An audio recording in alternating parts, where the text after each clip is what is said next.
If you take people, and I've told you this, and you expose them voluntarily to things that they are avoiding and are afraid of, that they know they need to overcome in order to meet their goals, their self-defined goals. If you can teach people to stand up in the face of the things they're afraid of, they get stronger. And you don't know what the upper limits to that are, because you might ask yourself, like, if for 10 years, if you didn't avoid doing what you knew you needed to do, by your own definitions, right, within the value structure that you've created to the degree that you've done that, what would you be like? Well, there are remarkable people who come into the world from time to time, and there are people who do find out over decades-long periods what they could be like if they were who they were, if they spoke their being forward.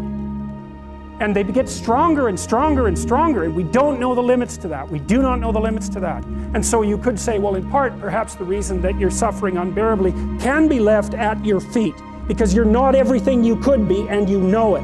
And of course, that's a terrible thing to admit, and it's a terrible thing to consider, but there's real promise in it, right? Because it means that perhaps there's another way that you could look at the world, and another way that you could act in the world, so what it would reflect back to you would be much better than what it reflects back to you now.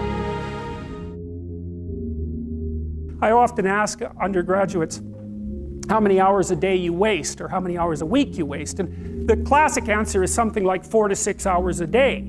Inefficient studying, watching things on YouTube that not only do you not want to watch, that you don't even care about, that make you feel horrible about watching after you're done. That's probably 4 hours right there. You think, well, that's 25 hours a week, it's 100 hours a month, that's 2.5 full work weeks, it's half a year of work weeks per year.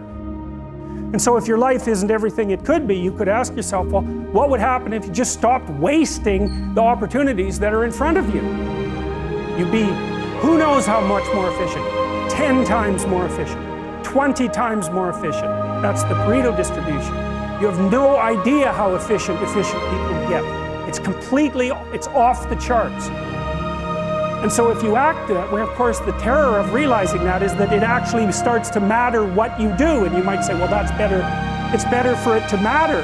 But I mean, if you really asked yourself, would you be so sure if you had the choice? I can live with no responsibility whatsoever. The price I pay is that nothing matters. Or I can reverse it and everything matters. But I have to take the responsibility that's associated with that. It's not so obvious to me that people would take the meaningful path. When you say, well, nihilists suffer dreadfully because there's no meaning in their life and they still suffer. Yeah, but the advantage is they have no responsibility. So that's the payoff, and I actually think that's the motivation. Say, well, I can't help being nihilistic. All my belief systems have collapsed. It's like, yeah, maybe. Maybe you've just allowed them to collapse because it's a hell of a lot easier than acting them out. And the price you pay is some meaningless suffering, but you can always whine about that and people will feel sorry for you, and you have the option of taking the pathway of the martyr, so that's a pretty good deal, all things considered, especially when the alternative is to bear your burden properly and to live forthrightly in the world.